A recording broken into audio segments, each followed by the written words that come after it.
I'm Jenny Schauer. I'm VP Group Director of Media at Digitas, and I oversee our cross-channel video strategies, in particular for one of our large financial services brands, as well as for one of our hospitality brands.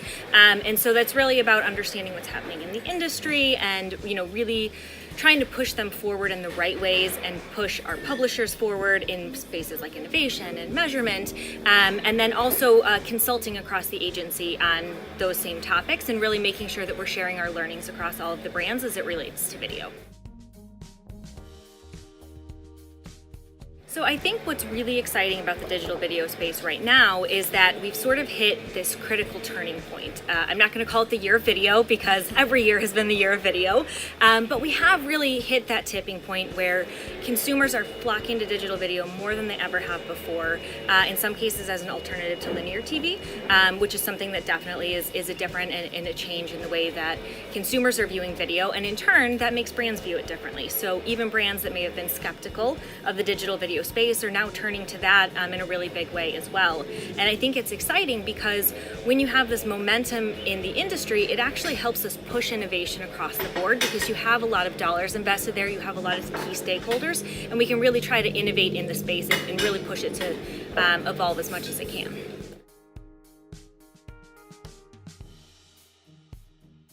So in a fragmented landscape like we have today, it is hard to break through to consumers with digital video, but we have a few strategies that we've been leveraging with our clients that have proven really strong in the space. And overall, the theme of those is different experiences that break the mold and that actually kind of stand out from what's the equivalent of banner blindness, is now pre-roll blindness, and really going beyond the 15 or 30-second ad.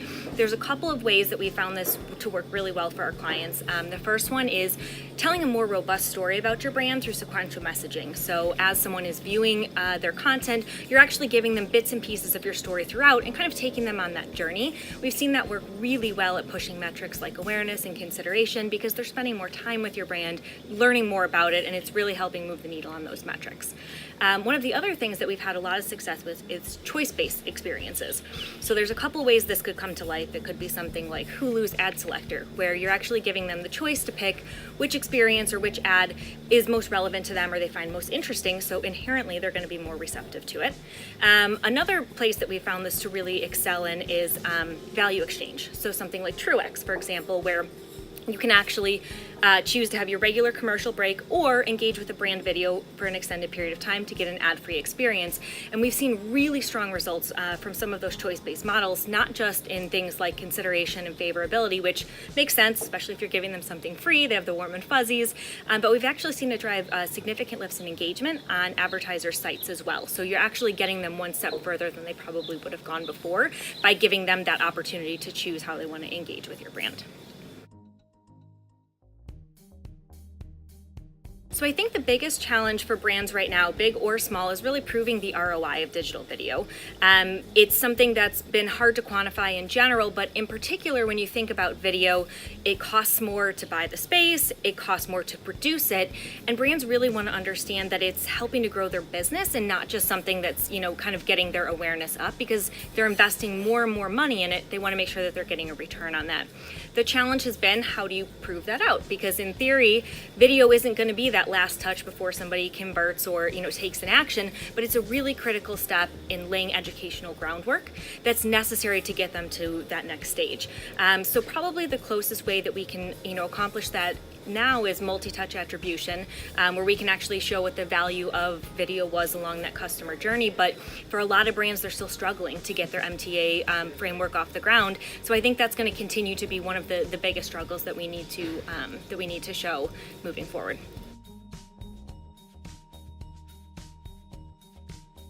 I think the most important issue we need to address is measurement and trackability. We've certainly come a lot farther than we had been, a few years ago, but there's still gaps significantly, especially when it comes to things like brand safety, viewability. A lot of those times we're not able to get as deep with digital video as we are with other brands, and when that's the topic du jour, we really need to be able to prove that video is a safe environment in those ways.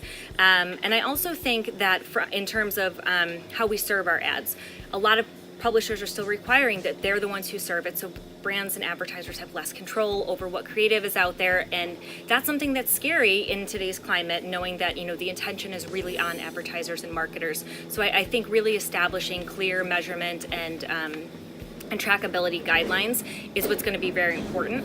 I also think that expanding the acceptance of creative and innovative formats is something that's going to be huge. So things like sequential or interactive are really great in the small pockets that they happen. Usually it's one publisher who offers one thing, another publisher offers another thing, but being able to actually expand that and make it something that can be widely adopted, I think will be a huge step forward for the industry.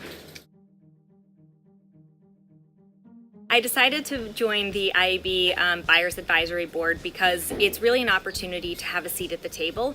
I think as an agency, a lot of times we don't have a huge voice in the industry in terms of what our clients are looking for, but oftentimes we're the ones that actually are kind of in the weeds and know the inner workings of it, and the opportunity to be able to have conversations about that and push the industry forward with the thought leaders that are part of the IAB Video Board is really exciting, and it's really something that makes me feel like I can make a difference in the video landscape.